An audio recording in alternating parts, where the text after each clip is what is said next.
Good morning and welcome to Morning Movie News. What's happening lately? Trailers come out seemingly every day. There are major headlines. After a slow period of movie news, it seems that things have exploded.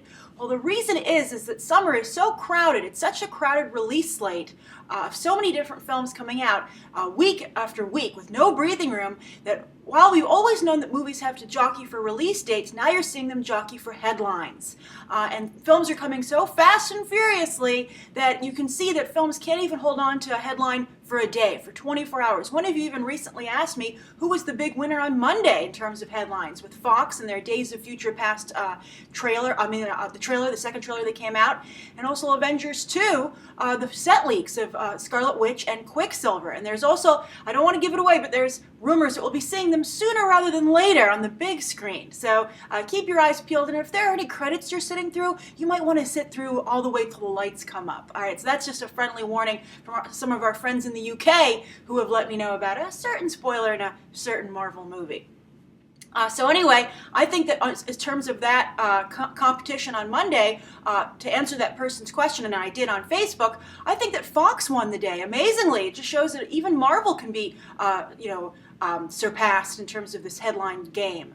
Because I think that everyone talked about that X-Men 2 trailer, X-Men Days of Future Past trailer 2, which had Sentinels and a whole lot of special effects, and not until the end of the day were people saying like, oh yeah, Avengers photos leaked. And I think that's very scary for the Avengers. If I would be a little concerned if I were Marvel Studios. Perhaps they didn't cast big enough guns in those roles, well, semi-lead roles of Scarlet Witch and Quicksilver, because it wasn't able to knock this new trailer for a franchise that isn't as highly regarded off the front page. So of course Disney is a master at this game. Disney is able to really grab headlines because they have so many properties. They have deep pockets and they have a lot of weapons. So they're able to really commandeer the media.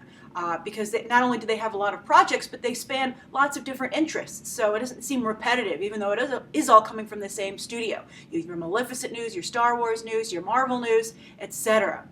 Warner Brothers has also proven pretty good at the game. But today we're going to talk about some other properties and studios that are trying to get people to pay attention to them too, because they also have films that are coming out and they really want to make sure that you notice them.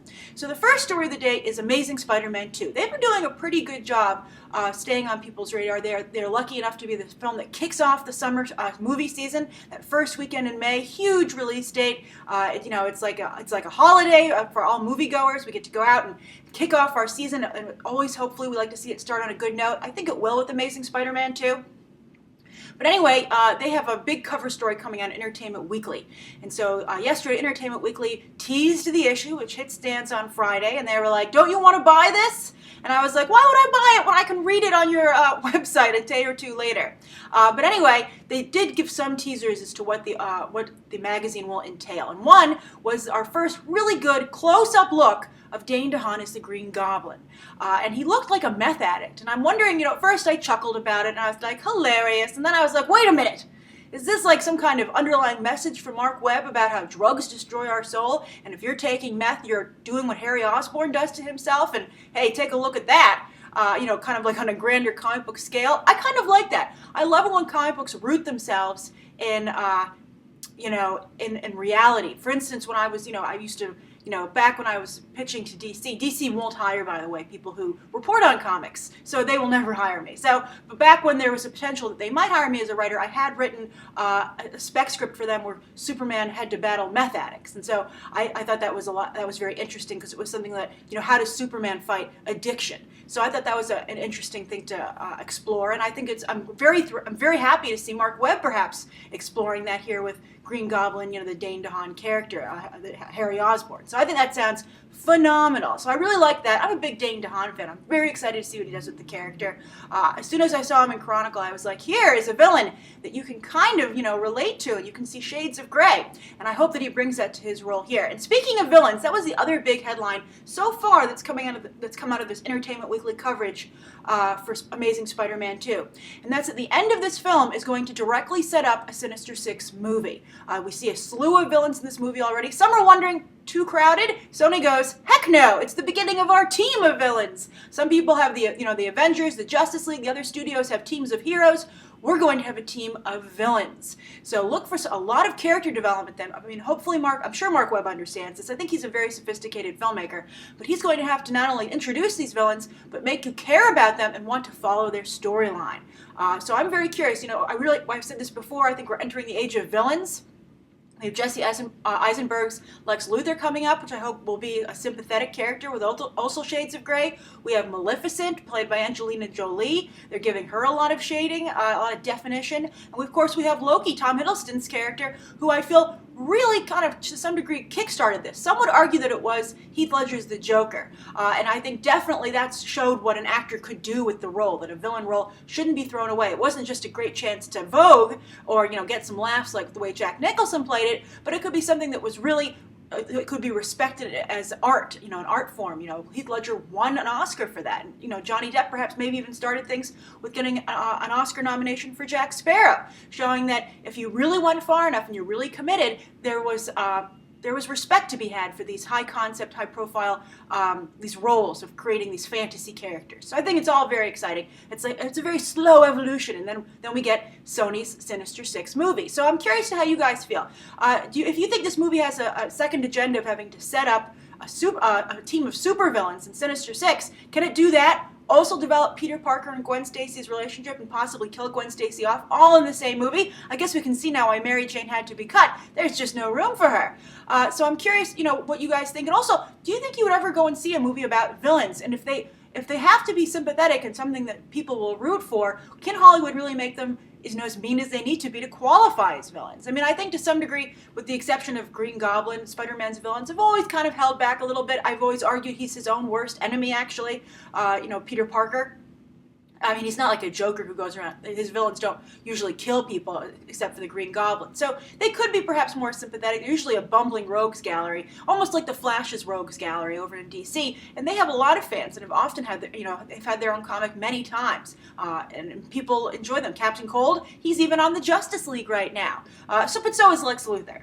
So anyway, that's the first story of the day. The second story, so another franchise doesn't come out till 2015, but they're really trying to get it on people's radar. And that's the new Terminator reboot. They're redoing the whole franchise. I think that's ridiculous. I think Terminator is a work of art. It's genius. T2 is one of the best action films ever made, and it still holds up despite being made so long ago in terms of the advancement of special effects, and it still looks good. So I really question whether or not it needs to be revisited, but they're doing it again. They've recast the roles. They have Emilia Clarke from Game of Thrones as the new Sarah Connor, and I believe I forget the exact person they cast as.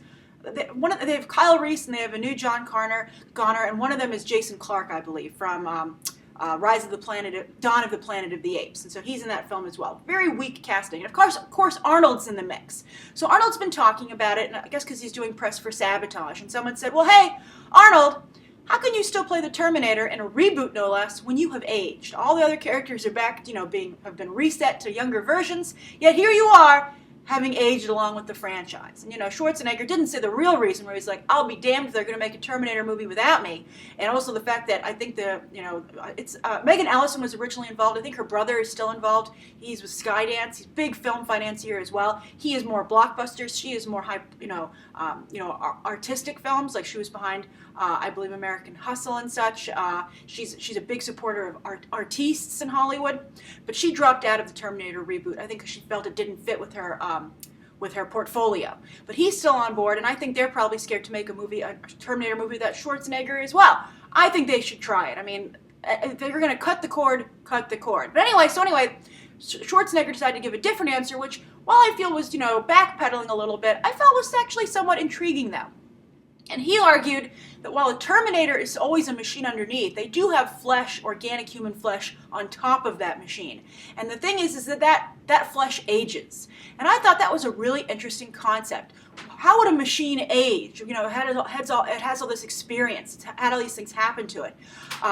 We've seen from the other Terminator movies that these Terminators have some kind of emotion. They can be reasoned with. or at least when they become reprogrammed, as John Connor does this T-100. So I think that it reminds me a little bit of the Old Man Logan storyline from Marvel Comics when they showed what happened to Wolverine when he got older. And so I think the idea of a Terminator, a seasoned Terminator who's seen it all, could be very interesting. I don't know how that fits in with a reboot. I think he said there are going to be multiple Terminators, and there'll probably be younger versions of him as well, which is actually pretty interesting to me, because one of the only good things about Terminator, I believe Salvation, the last one, number 4, was that it had a young Arnold Schwarzenegger that they had, because they had a fresh T-100 right out of the packaging, and it was really well done. It looked like young Arnold Schwarzenegger. You couldn't tell that it wasn't him. It was a little freaky, but at the same time, that's good, because it's a robot bent on killing Christian Bale in that scene, and it was the only really good scene in that movie, because also it had Arnold Schwarzenegger in it. It just shows the nostalgia that he has for the franchise, and he really is the heart of it, despite what he might have done in his personal life. So I liked that idea. I thought that was very compelling, and it made me feel that maybe there might be something going on here more than just a cash grab. The other thing I liked is that there's news that John Boyega is not only up for the lead role in Star Wars Episode 7, but he's also on the casting list for this new Terminator film, which I think is very interesting. As you can see, this isn't just a classic reboot where they took all the original elements. It's a reimagining. They're actually adding many new elements, as you can see, not only this old, aging Terminator, but also the idea that there's going to be Miles Dyson's son involved in this new team. And I think that's a great idea. And I also think it's great, by the way, first, before we move on to that John Boyega is at the top of so many casting lists. Good for him. He's had a hard time after Attack the Block. I was checking out, because I was reporting on the Star Wars news, I was checking out some interviews of him from, film festivals and such, and he's been making very small, low-key films. The kind of films that you make to make sure that you keep working, but that I'm sure are somewhat of a concern. You're like, I was in Attack the Block, and now here I am in, little tiny movies that no one hears of and no one sees, and I'm just lucky to even get an interview. But he was really professional, and he gave good answers, and he's very humble. So I was really impressed with him, and he didn't give up, and it's being rewarded. Look at all these people. Look, he has all this great choice of franchises, which I think both could either be great or horrible. So I can't really tell him which way to go. I guess it depends on which is the better role for him personally. But he would be playing potentially Miles Dyson Jr. or someone will. This role has been written, even if John Boyega doesn't take it. And I think that would be a great idea. T2 is really one of my favorite movies. Didn't make my top 3 list, but I really enjoy it. And I always feel bad, spoiler, if you haven't seen T2, although, what are you waiting for? You can skip ahead to the third story right now. But one of the things that always makes me feel so sad is when Miles Dyson has to, sacrifice himself because he's been shot and he'll detonate the bomb. That actor does such a phenomenal job. He has so few scenes, but he's able to just quickly establish that he's a nice guy who didn't realize what he was doing, and that but even though it was not his fault, he hasn't even done it yet, he still feels that guilt like any good human should. And I just love that scene, and I always feel bad about it. It always really makes me feel so sad that he has to do that, the way he's like hyperventilating, and I just feel, it always gets me right there. I feel so bad. So kudos to that actor, and kudos to James Cameron, who we might call him a schlockmeister, but he really he can sling it. He's great, and he's made a lot of money doing it. He's so good at finding that perfect mix of action, high-octane, impressive action, and cutting edge and old-fashioned sudsy soap opera elements. He's really good at it. And we tease him, but look at him. He has the most successful films ever made. But not according to inflation, which we'll get to in the viewer question today. That's something that ties in there. All right, so the third story is Universal. Universal is trying very much to get back on the board, or the front of the paper. They have a pretty good slate, a solid slate. It's been really hurt by the fact they had to push back Fast and Furious 7. That was their big 2014 movie. Now they have to compete in 2015. You think 2014 is crowded, wait till 2015 shows up. And so they're trying, just like you see Terminator trying to get out ahead of the pack now, and Avengers, you see also them trying to get Fast 7 out in front, because they actually showed some footage at CinemaCon, which is going on right now. It's really an industry event. But Universal, they had their big showcase, and so they gave this industry, and therefore us, a kind of a look at what they have coming up. So let's look at Universal's slate and see if they can be competitive in this new colorful marketplace of superhero films at large, basically. So interestingly, the footage which garnered the most amount of headlines out of Universal's CinemaCon presentation wasn't the Fast 7 footage, which featured Paul Walker, but their 50 Shades of Grey first look. And as you might recall, 50 Shades of Grey was also supposed to open in 2014. Universal's 2014 slate has really taken a hammering. Fast 7 and also 50 Shades of Grey, which was supposed to actually go up against Guardians of the Galaxy. That was a big headline first weekend of August, but because Charlie Hunnam dropped out, because fans were very happy to see him go, and maybe that factored into it, but the big rumor was he was really unhappy with the script and they wouldn't fix it. They wouldn't make the changes he requested, and he was like, I'm not saying this, especially with my pants down. But Jamie Dornan, who comes from Once Upon a Time, was like, I just need to upgrade to film, I'll do it. So we'll see if his gamble pays off, or if he's laughed back to the small screen. And speaking of laughter, rom-coms obviously are very successful in Hollywood, or more so than super inappropriate books turned into movies. I mean, that doesn't really happen that often, but this is a big gamble for Universal. And the reason that 50 Shades of Grey got so much attention was because the footage they did show was very tame. It was very rom-commy. They had Christian Grey and Anastasia Steele. I'm not read 50 Shades of Grey. I did my research. Talking in his office, apparently. The famous line from the book, Mr. Grey will see you now, is spoken. They have them in a coffee shop talking. Christian Grey is like, I'm not a hearts and flowers kind of guy, or something like that. Him like saying, don't think I'm all soft and cuddly, even though I'm in a soft and cuddly movie. And then also Anastasia and her job at the hardware store, where I guess she gets all of her paraphernalia from, or a good deal of it, which is very interesting. Not a perk you would think about comes with working in a hardware store, but maybe applications for employment there will go up after the movie, or at least their customer base might increase. But maybe not if the film is tame, because that's apparently the big thing that everyone was surprised to see. There was a few kissing scenes, and he pushes her up against a wall, but nothing you haven't seen on HBO. So I'm curious. I mean, if I were Universal, I would have shown censored footage. I'd be like, this is so steamy, I can't show it to you here. But here's a quick shot with a big box over it. Haha.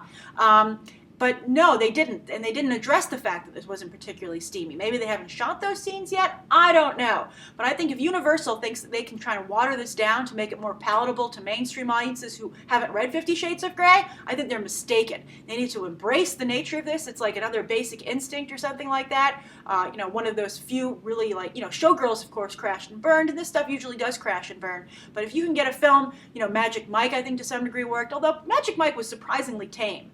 And maybe that's how they feel about this. But I think 50 Shades of Grey, whole selling point is that it's risque, and they should just own up to it and release it day and date on demand as they're planning to do, and let people watch it in the safety of their own home, just like they watch their HBO programming. And I think they could potentially make a lot of money that way. But watering it down, I think, is the wrong way to go. But they have 50 Shades of Grey, Fast 7. The footage they showed was apparently Paul Walker and other characters in cars individually, and they parachute down to the ground, and then they take off. It must be so hard sitting in the Fast and Furious writers' room being like, what else can we do with a car?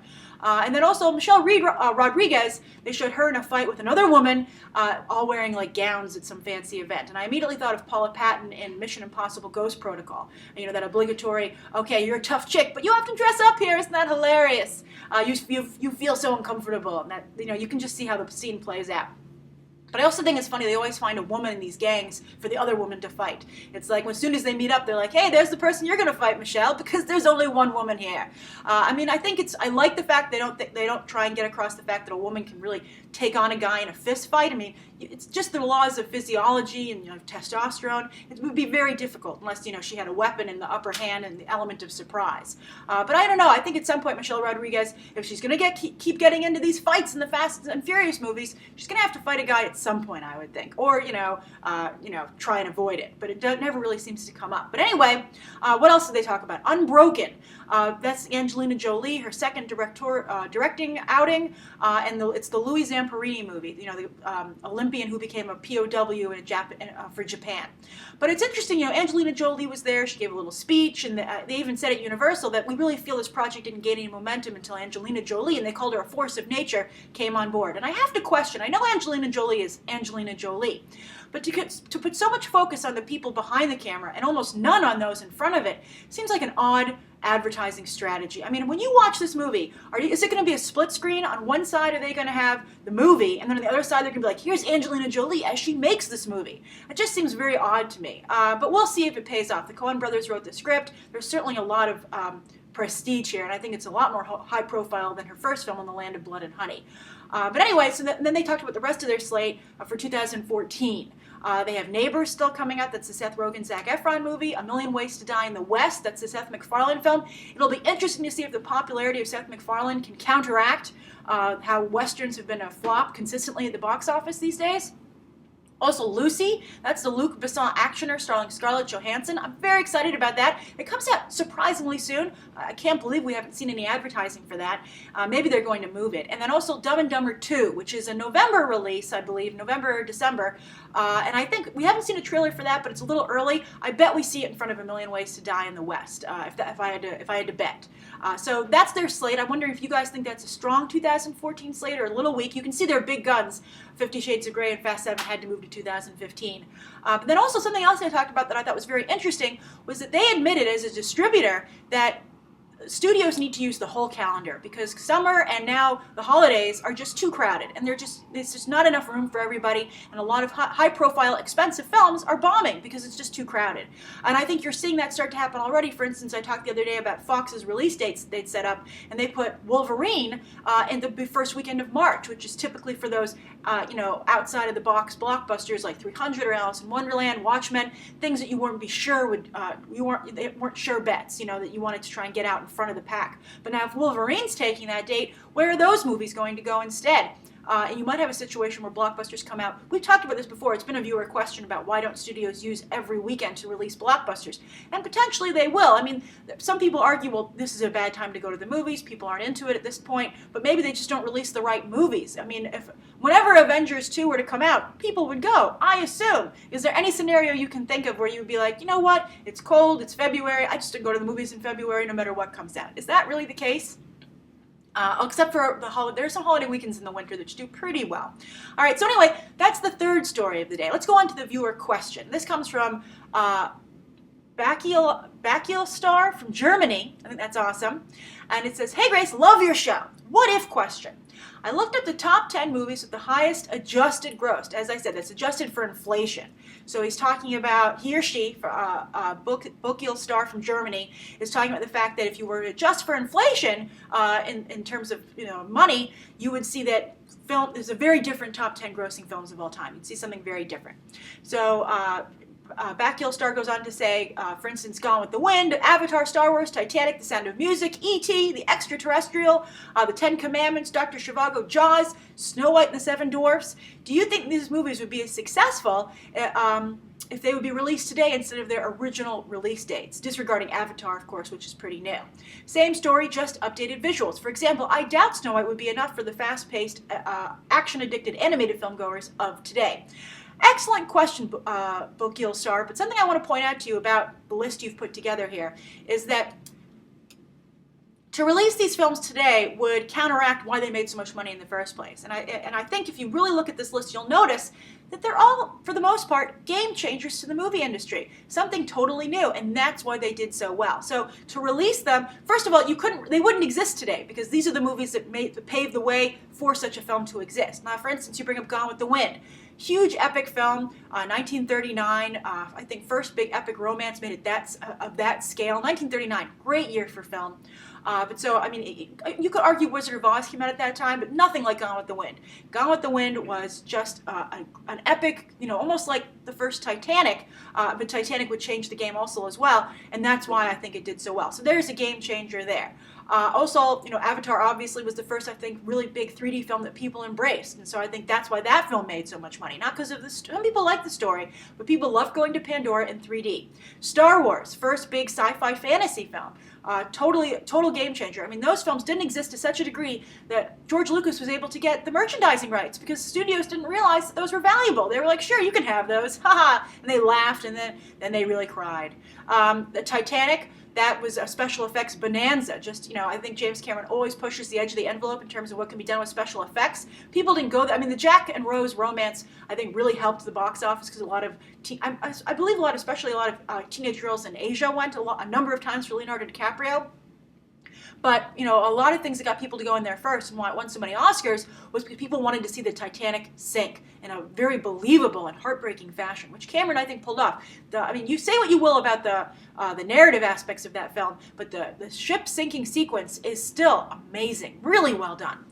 Sound of Music, I don't know how much of a, there were a lot of musicals before that, but, very well done. Also shot to some degree, I believe on location. At least when they're running around the Swiss Alps. And I think that's pretty new for musicals of that time. E.T. the Extraterrestrial, that was like one of the first great family films from Steven Spielberg. 10 Commandments, religious film. I think also one of the first really well done religious films. Dr. Zhivago, I think that's a little bit like Gone with the Wind, another just absolutely breathtaking film. Titanic, I think those films are all in the same category. Interesting that, when you look at Gone with the Wind, Titanic and Dr. Zhivago, you see a type of film that you think Hollywood would make more often considering how well it does at the box office. And then Jaws was like that first big, summer blockbuster, and really was also a big game changer. And Snow White and the Seven Dwarfs, of course, introduced the animated movie. So I don't think as I said, I don't think these movies would necessarily do as well today, which is unfortunate. I think people should watch more classic films. A lot of people don't. You really should. You should know your movies. And it's fun, because they're good.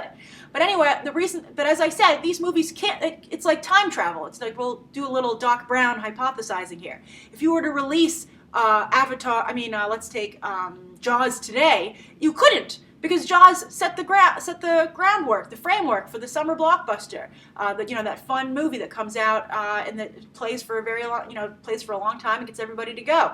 That was the first one to do it, so it wouldn't exist if it hadn't been released, when it came out. So that's why actually, if you want to know that, actually, if you to adjust for inflation, these are all billion-dollar movies, which I think is very interesting. I think so, yeah. Billion, I think, yeah. I'm trying to read the thing correctly, but just if you want to know the list, it's Gone with the Wind, Star Wars, Sound of Music, E.T. the Extraterrestrial, Titanic. I guess this is domestic. You can only really join so that's interesting. That's domestic, adjusted for inflation. These movies made $1 billion just here in the United States.